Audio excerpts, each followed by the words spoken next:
What is our why? Why do we do what we do? My name is Teresa Berzel. I'm here to share with you my experience and approaches in teaching students with disabilities, such as students with autism, and also working with families in a Native American community. As educators, it is important for us to recognize and identify the characteristics, the strengths, the needs, the priorities, and also the ways that our students are able to connect with the people around them, including their teachers, their classmates, and their schoolmates.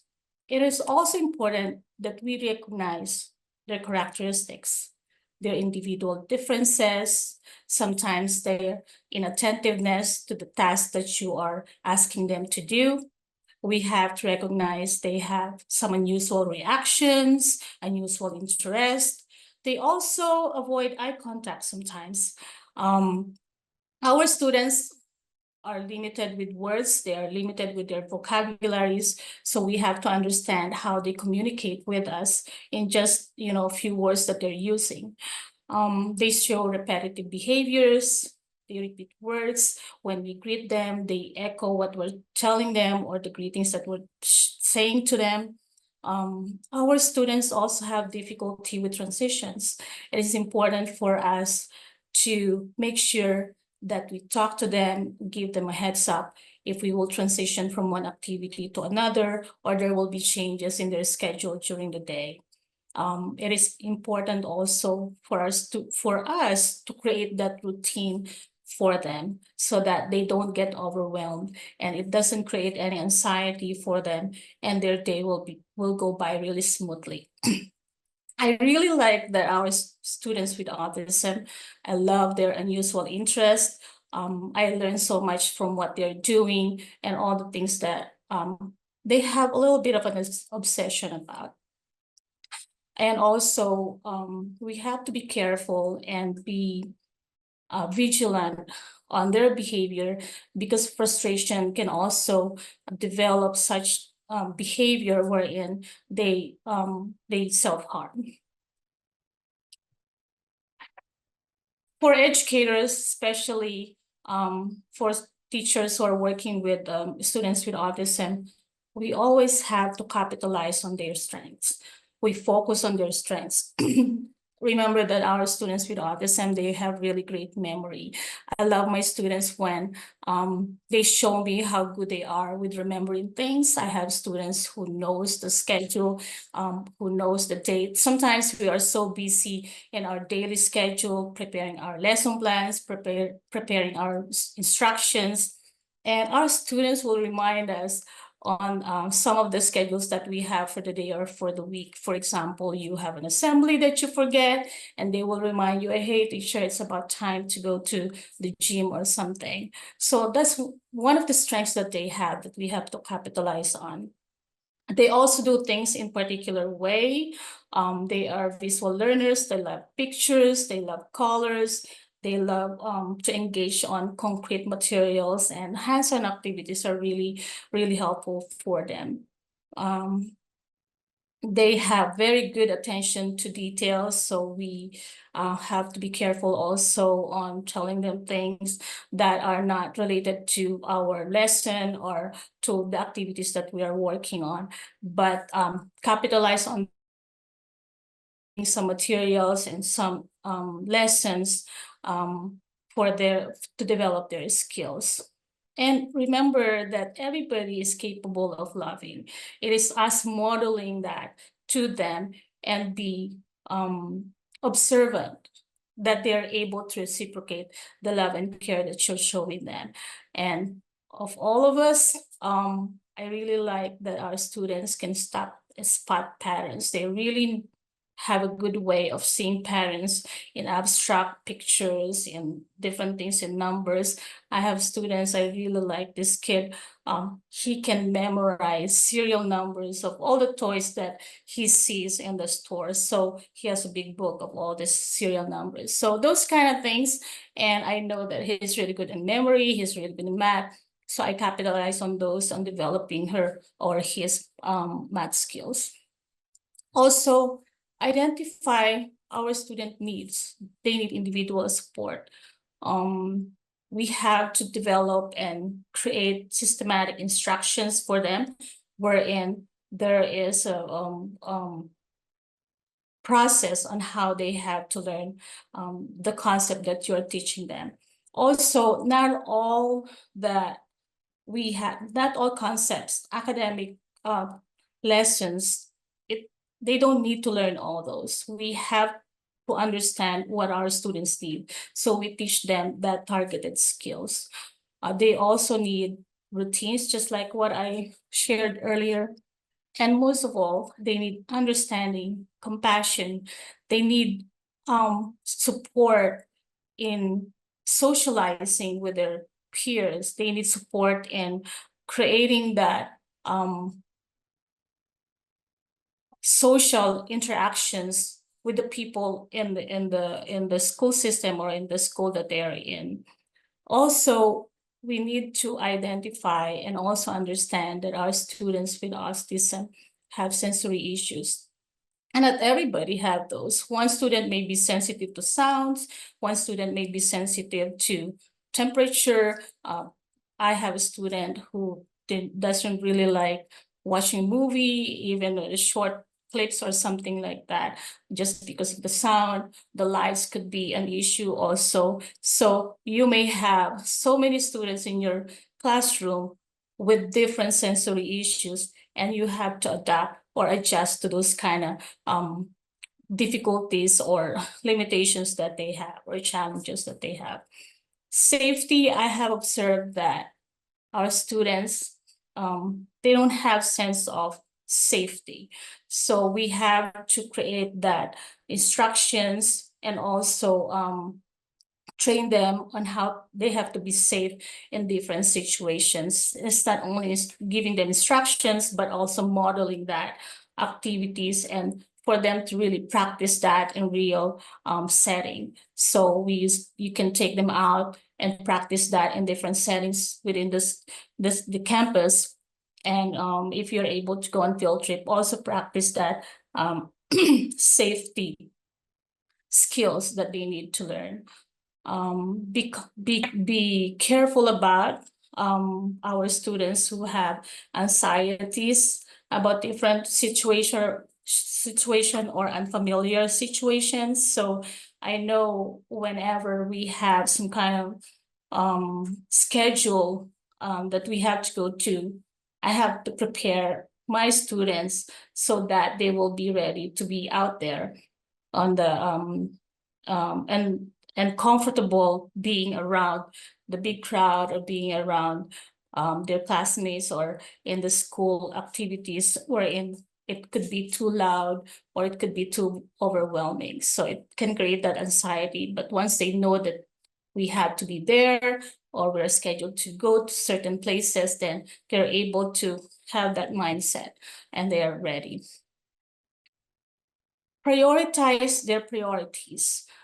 What I say about that is that they have their own priorities and they're not able at all the time, they're unable to express or share that with you, but we have to be really sensitive on what they need. So prioritize their comfort. There's so many things that can happen if they feel discomfort. So ask them a lot of times on how they feel. You know, the temperature can trigger a meltdown, the sound can trigger also some frustrations. If they cannot log on to their computer, that will also be frustrating for them. So be prioritizing all those needs. Also, they have deep interest in certain things. I have students who are very interested about strings, so I use that also as an avenue for the student to learn math by bringing all these different colored strings. Also, I have students who are interested in anime, so I create materials with anime pictures and all these different characters. Highly structured Our schedule is a must for our students. It's really hard for them to transition from one schedule to another in a very short period of time. So usually, fire drill is kind of hard for us, or bus evacuation drill. But once we train them or talk to them about what's going to happen on a certain schedule, on how are we going to behave, or how are we going to handle ourselves when this happens, then that reduces the anxiety that they have. Modifications. I know all of us special education teachers, we modify all our materials for our students, we individualize it. But when I talk about modifications, is modifying the materials that comes from your general education classes. Our students, even if they are self-contained, if that's how you call it, where you're at. When we talk about self-contained, the students spend a lot more time in your classroom. But as a self-contained teacher or as a special ed teacher, we want to make sure that our students have all these opportunities to learn with their peers. So I'm a strong advocate of inclusion. So I make sure that my students always have a general ed classes, one or two, usually two to three classes, so that they will learn from the expertise of the content teachers. So when I talk about modifications, it's modifying the materials that are assigned to the students in general ed classes. So then you can take it back to your classroom and then help the students complete the task that or assignments that they will submit to their teachers. It makes a lot of difference when you as an educator is an advocate for inclusion for your students, because your students need to be seen in the school, and most of the time they're more behaved than the general population. Pacing is another. We prioritize that. We have students who are energetic in the morning, but it varies. So we have to be careful and be mindful on how they are in terms of pacing on their work or their homework. We respect their choices. So I usually, it's really helpful when you talk to them and give them choices for completing tasks, or doing it now or later, or you want to do it now so you will have a free time. So decisions are made by the student on the choices that you're giving them. Also, like what I said, safety, they may not have any understanding about safety, but we are responsible for teaching them the importance of being safe in different settings. And again, prioritize this. We have to understand them. We understand them at their good times. We understand them at their worst. It could be different every day. And as educators or caregivers for our students, understanding is really important. And build connections through gestures. Our tone of voice is very important too, that how we use our voice is how they will receive it. Make connections by their interests, their unusual interests, their obsession on some things, and also be patient and calm, especially when there are days that it's really hard for students identify, or some anxiety that they cannot express. So our tone of voice in the classroom is very important. We minimize the noise. And even if it's very difficult for us as educators when we come in our classroom, we always have to be positive.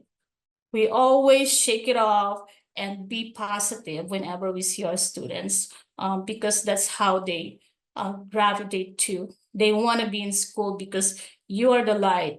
They want to be in school because it's always positive. Even when they have a meltdown, you're always happy to see them.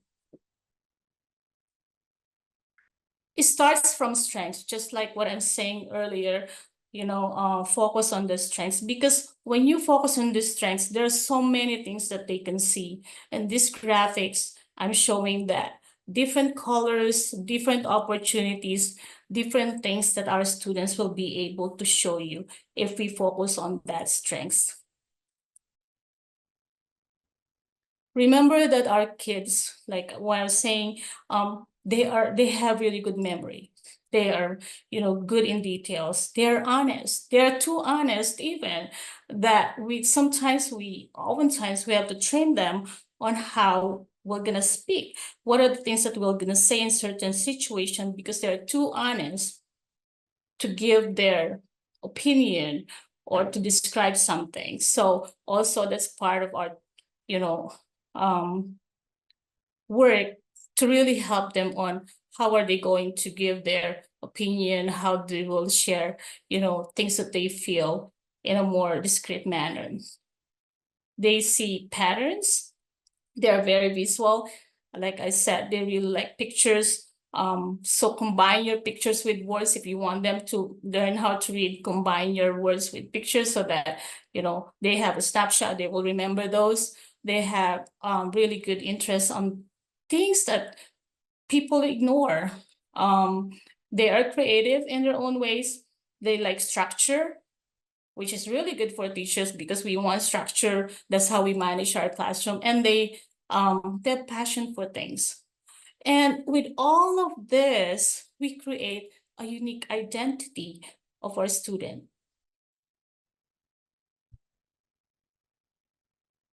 So what is an essential approach? An essential approach in education is attentive teaching. We ensure that our students are safe, they are engaged, they are loved, they are loving, and they are supported. They are safe, they will feel safe when they feel they're welcome. So in the morning, we have to be there, greeting them, and you would not know what you will see. We don't know what happened the night before. We don't know what happened on their ride to school. So for us to be there welcoming them, they feel that they will not even show that. But I know that they will feel good when they feel welcome. They are wanted, they're understood, they're accepted, and they belong. More importantly, in my experience, when I see them in the morning, they feel good because they are comforted. Just like what I'm saying, something can happen on the way to school, and you will see a student who's crying, or you will see students who already have a meltdown at the beginning of the day, but they know they will be safe in your classroom because they will be comforted and they are understood. Also ensure that they're included in all the activities. Like what I said, create those avenues for them to be out there participating with their peers. So going to different classes with their classmates or with their peer group, and also going to assemblies, going to different school activities, just creating those avenues in ways that they will be able to participate and will learn from their peers and their age group. And you will see that they will be developing and progressing by just seeing them engaging and learning from the content teachers. When I say content teachers, they are science, they are PE or art. Those are teachers I'm talking about content. Also, ensure that they are loved, that we see them, that we hear them. When they come to you and they talk about something that, out of context, just listen to them. They want to be felt. They want us to see them, to hear them, and to really understand what they're going through. And by that, they will reciprocate that. Whatever you're modeling, whatever you're showing, the care that you are providing your students, you will see that in a different setting.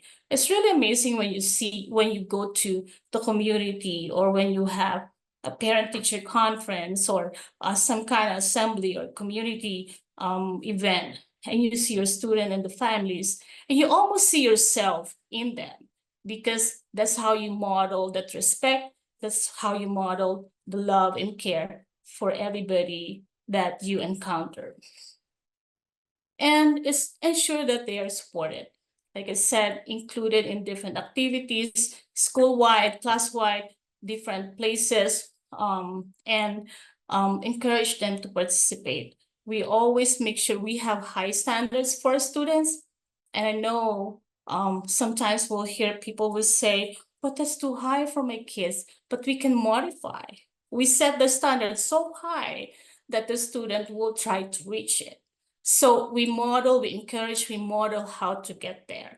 We will not leave them alone. We will guide them along the way so they get to the point or they're gonna reach the standard that you set for them.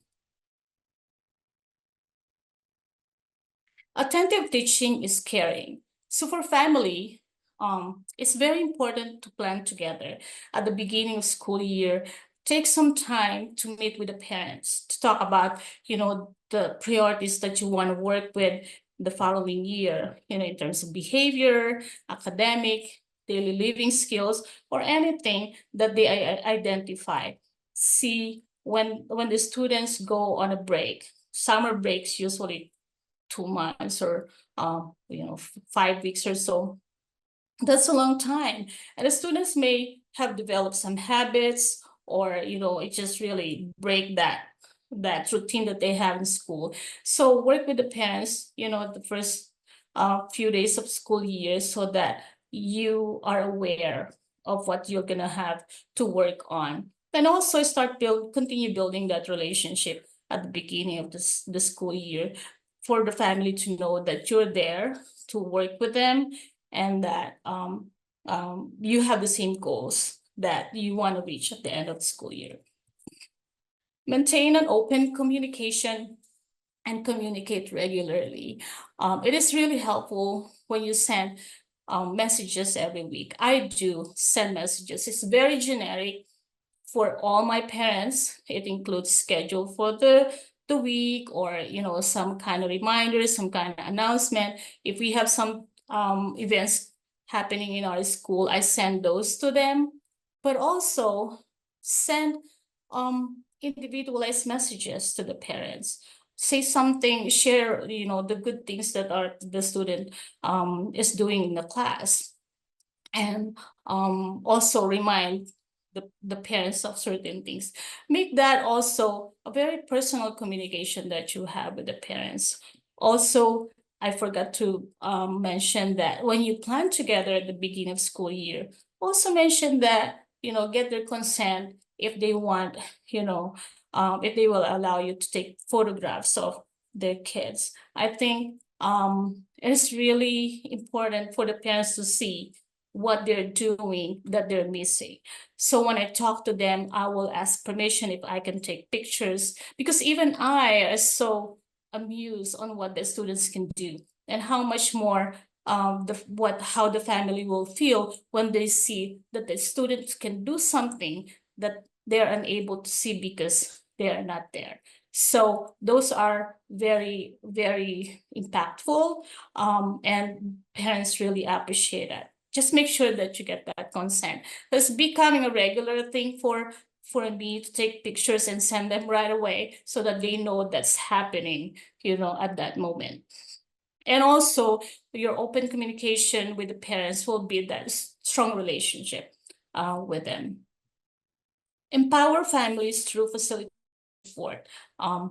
When I'm saying facilitated support, we have so many newspaper or announcement or letters that goes home, or sometimes if we have students, for our students with disability, we get different forms from different agencies. So a good practice is to ensure that we send messages to the parents. Say, for example, this letter will be coming home today, but this is about this. It doesn't pertain to our students. Give them that information right away so that they will not get overwhelmed with the forms that you'll be sending. But also tell them that please read it, but it really doesn't pertain to our students.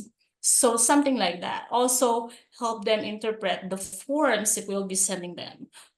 Help them understand what are the information that are needed, or what are the information that they have to supply for that information that is being requested.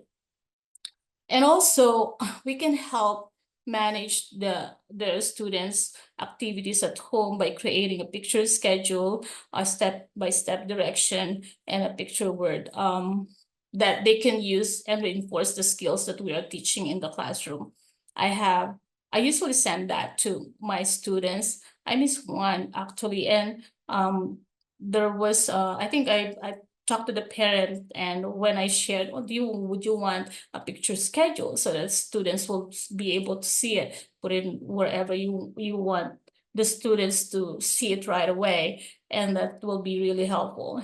I'm gonna show some of those samples in a slide later on.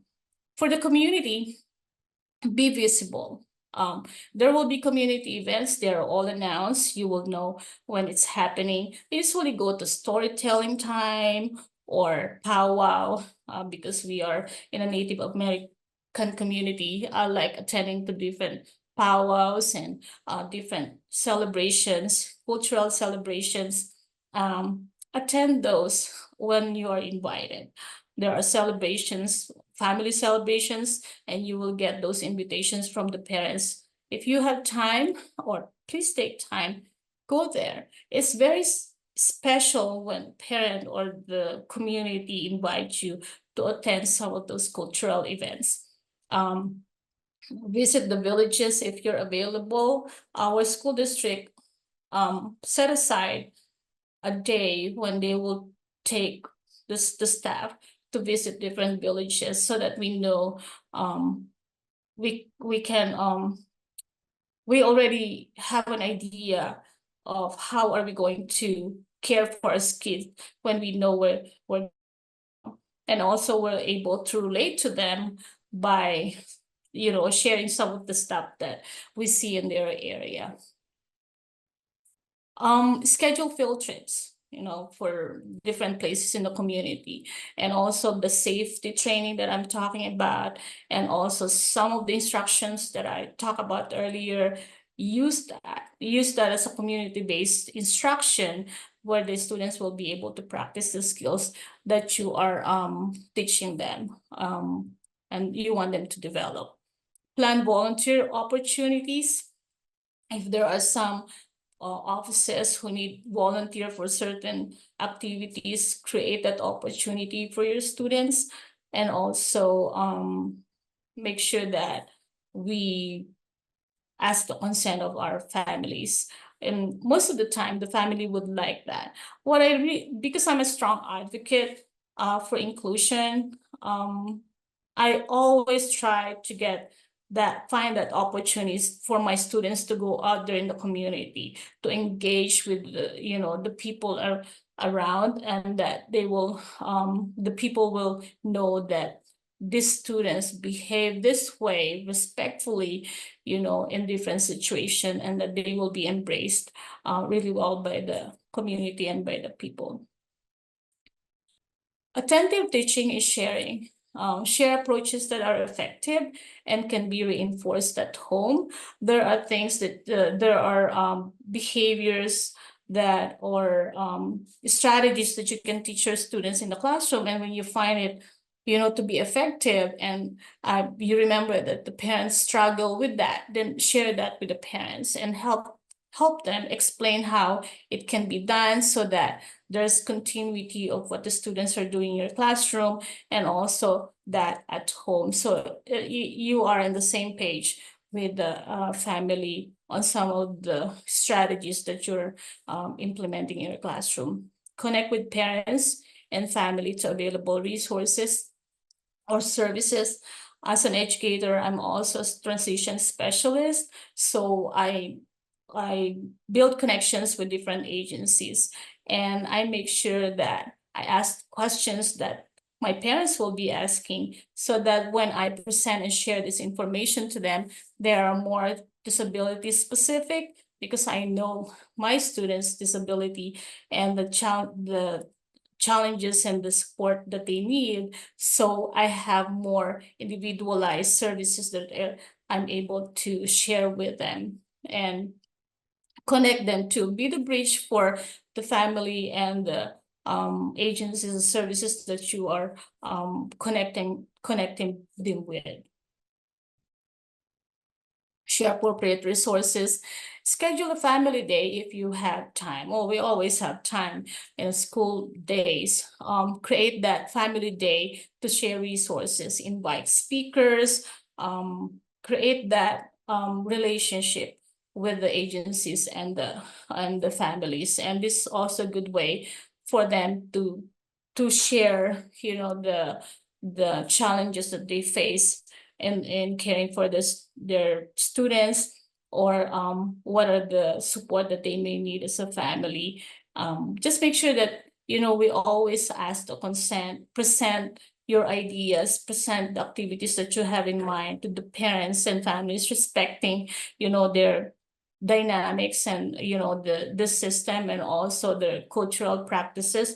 We make sure that this is okay for them. They welcome this services, and they also need it, or they need additional information on some of the disability resources that we're sharing with them. Offer ideas that will help improve expectations at home and create materials to use at home. And follow through. There's always a point A and point B. So when we present something to them, make sure that we see the end goal. We don't just give information to them for them to read, but there's always a purpose of why. Why are we giving this information to the parents? We are there sharing that information, sharing the services, sharing the resources, because we are there to help them access the services that is available for their students. Community, share appropriate resources and services. So you are the bridge between your family, your students, and also the resources. So you connect with the agencies of community for the resources, and you kind of give family access to it. It's because you're an advocate, you are the voice for your family. Connect students and families to local and state services. And then you facilitate that access to services. If this family, it's very easy for families to give up because of the mountain of forms and paperwork that they have to complete. So as educators, as we care for our students, we help facilitate that access to services. When I receive some of the form for my parents, I will call them, talk to them. I receive this. These are, services and support for your student. Would you like me to complete some of the forms that I know? And then I'll send this to you, so you only complete some of the, missing pieces or missing information. That is really helpful for them when it's partially completed for them, especially on areas that's a little bit hard to understand, especially if it's more on education, more on the system and all that. So help them complete those, so that the students will be able to access the services. We don't want them to the agency to stop providing services and support just because of a missing form that they forgot to accomplish or to send. On this slide, I'm showing the picture schedule that is really helpful for the students. This is individualized. So I work with the parents on, chores that they want their students to do at home, and at what time they want them to, sweep the floor, empty the trash, or what time they want them to have free time after finishing work, or clean up time or bedtime. So these are just, some examples that I do. Create your picture schedule as individualized as possible, because no two families are the same. So they have different times, they have different schedules. Our kids have different needs. Some of our kids, they want free time and then they can do their chores, or they can do the chores and then you give them the free time. So it's really very individualized on how we will approach in creating some of these materials for our parents that they can use for their students at home. Essential practices. Communicate. I cannot stress enough how important communication is. Communicate with parents. Communicate what's going on in school, the schedule, so they have a heads up.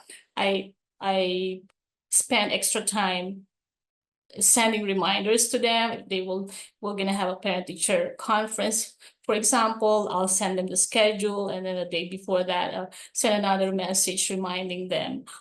We don't usually get messages sometimes, but don't get discouraged with that. Families are busy. Keep sending them. Eventually, they will say that they have read it. So keep communicating. And ensure that you know the importance of that. It's not only communicating and sharing information, but also you're building that relationship with them. Stay positive. Not only for our students when they come into our classroom, and during the day, you stay as positive as you can, regardless of all this, frustrations that our students are showing us that we cannot identify. Stay positive that they will go home, and their family, and they will be excited to come back again in your classroom. But also stay positive when your parents approach you and they need, to talk to you, and it's too early or too late, or kind of thing. Stay positive. Stay kind. Be kind to everybody, especially to our parents. And be the voice and be the champion for our students and our families. Be the champion for our students by being, an advocate for general, when I say general ed classes. I'm a strong advocate for my students to go to different classes, but to be selective on the classes that you want the students to go to. There are students that that they will thrive in that class because it's hands-on. There's a good relationship that the students will be able to build with the teacher in that class.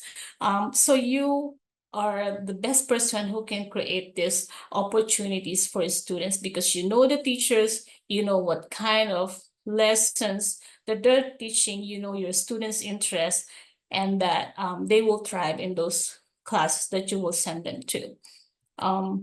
Every day is a new day. The students should feel that. They may not be able to understand it, or even if you express it, they will not see the context, but every day is a new day. Don't carry in anything that happened yesterday, and don't even bring it up. Hey, yesterday, this is what happened. I hope you'll be good today. No, every day is a good day. See the students as a new person.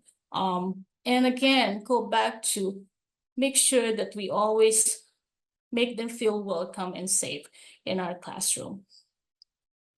Celebrate wins, celebrate birthdays, celebrate seasons. So we always have celebrations in our classroom. Our students really like it. They decorate our classroom. They remember the birthdays that we celebrate. So I know that they are looking forward for their own celebration. So if I have students whose birthday fall on a break, summer break or fall break, I celebrate those birthdays before we get out of school, so that they know that they are celebrated. And find time. Take time. When you go to the groceries or anywhere, you see your parents, find time talking to them. find time looking for information for them. If, they will send you a message and say, hey, you know what, I received this information, and I don't know how to do this, how to process, where to submit it, things like that. Find time to help the parent find those information for them. Take time to talk to them. We have different things that we do in our daily lives, and sometimes they will be able to share that with you. Find time to listen to them, for if they will share some of the struggles they may have, or some celebrations that they want to share with everybody. Find time to listen, find time to talk, find time to find all those information for our families, because they are coming to see you because they trust you. So communicate, stay positive. We are the voice and champion of our students, our parents. Every day is a new day. Celebrate and find time. These are essential and effective practices for working and caring for students with autism. These are some of the gaps that I have read in some of the literature I want to share. Culture is very important. We want to know what the traditions and the practices are of our families, and these are important factors in understanding how to work with them. But these are very limited in research, and also there's limited reporting on this, on the cultural aspect of services and support for families. So some ideas: partner with Native American communities. When I say Native American communities, there are agencies within the community, within the tribe, and work with them, build those relationships with them, so that you're able to connect your students and your families to services that should be available to them, but the services that don't reach them. So also, autism is a very it's a disability that's really hard to understand for most of our families, because they don't present a similar manifestations or behavior.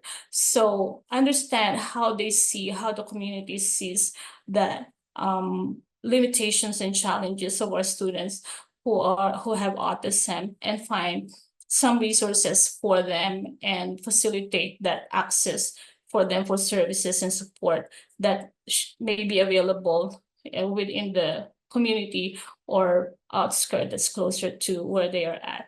And explore culturally safe methods and services, and how this intervention would look like in the community. So incorporate some of the cultural pieces or cultural practices that they have. They usually use